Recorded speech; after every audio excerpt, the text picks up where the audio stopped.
Welcome back to 30 Days Still in Photoshop. This is day 27, filters. My name's Ben Gribbin, and in today's lesson we're going to look at how filters are used and also how they affect our images. So first off, what are filters? Well, it's a good question. We're going to show you on this house that we made in our previous lesson, and what we're going to do is we're going to go to the filter menu. We're going to look at a couple of the filter options and also the filter gallery. So let's just remove the colouring changes we made to the document. We're going to just do a quick demonstration of some of the basic sort of tools and filters that you can get. So we're just going to roughly, and I mean roughly, select the house using the freeform lasso tool, just selecting its kind of rough outline, any objects connected to it. We're going to show you first blur, which is something that you're going to want to use probably quite a bit. So we'll select the layer we want to change, go to filter and go to blur. If one of the filters has three dots next to it, i.e. a continuing the periods, then it means that it's going to have extra settings that you need to work on, whereas these ones here just are click and it'll do it. So we're just going to go on Gaussian blur. This is sort of the go-to blur for adding in things like depth of field and just blurring out backgrounds. So we can actually change now, you see, the blur of the background. We can in effect separate the house a little bit from its background here.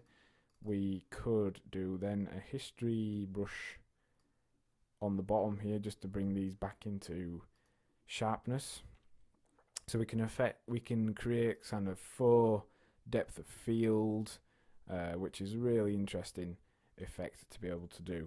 So that worked pretty well. So that's what filters are really. They just are literally filters you can apply over your image to create all kinds of different effects and appearance. And we're going to look at a couple more of the blur ones now, because there are some more blurs that are going to prove very useful. Motion blur, this is something you're probably going to use in, particularly if you're working with moving objects. It helps blur in the background. So if we wanted to make it look like our house was moving, we could apply blur to the background like so. We could do some more work on the house as well. And you can see it's making the house, or at least the camera, appear as though that is moving. We can do filters to certain areas of an image, and we can repeat it by going to filter and just clicking on this option here. So this now kind of looks like the house is shaking or moving about, just using two filters there.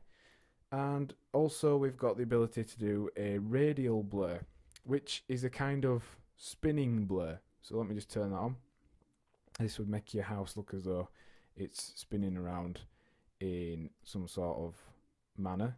That's quite an extreme effect, and you'll notice because it's distorting and pulling the image, it's actually started to make it transparent at the top because we've run out of things to be able to blur. So let's just do a little less strong radial blur. So let's turn that down. This doesn't have a preview on it, so it is a little bit sometimes of kind of just experiment, see what happens. So that's radial blur. You can use that on circles, on wheels. Another feature of the radial blur is if you change this one setting here from spin to zoom, it then zooms the blur. So that now appears as though the background or the house is being drawn into focus. So just some interesting effects you can get from blur in particular. There's loads and loads of filters, and unfortunately, we don't have time to cover them all. But let's have a look at pixelate, which is one of my favourite ones, and particularly mosaic. This is the sort of effect you see when they blur out people's faces or car registration plates on TV programs and stuff. That's the sort of effect you get. You can also create kind of faux 8-bit computer graphic images with it. It's quite an interesting effect. If we were to do it to the whole of our image, it kind of makes the house just look like we've made it on a really old school graphics editor. So that's an interesting effect. You can do pixelation.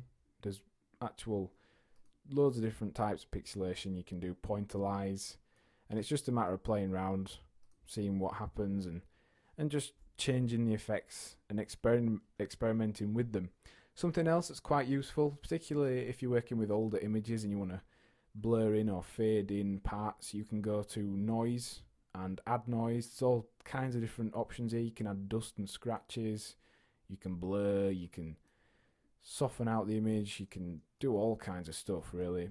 Add pretend damage, you can add noise, like just go into noise, add noise, and set in the amount of noise you want to add. We can create a sort of old school photograph. We can make sure it's more uniform or as a kind of blurred pattern. You can set it to black and white. If we were applying this to a layer above, we could fade it in and out. We can also use a filter called render, and this is used quite a lot in as sort of the base for creating computer graphics. Creating clouds in particular is the start of many options and many effects. If you were to create clouds, it just makes the two foreground colours, the foreground colour and the background colour, into a cloud effect, which you could then go to blur and do like a radial blur on, just do a spin just very quickly, and you can see we're starting to make some really cool and extreme effects. And then finally, the filter gallery is kind of different to filters because in effect it combines a group of filters to make certain effects. So let's just zoom out. This is our preview here, and we've got 6 different groups of filters we can apply. We can make sort of pretend coloured pencil drawings. It's using our foreground colour here. We can do cutouts, so these are like collages. We can do all kinds of stuff using this tool. It's very handy. It's quite fun to play around with, so experiment, play around with it, see what you can create. There's so many different styles and options here that it'll probably keep you entertained for quite a while. So just play around, see what you can find. There's some effects that you think, well, I've probably never used that, but you would be quite surprised. And some of these are really good just for creating faux paintings and drawings and pastel paintings, all kinds of stuff. Really different, really interesting. There's literally about 2 or 3 dozen, so check them out, see what you can do with them. There's lots of different ones, and you'll be able to create a lot of different effects.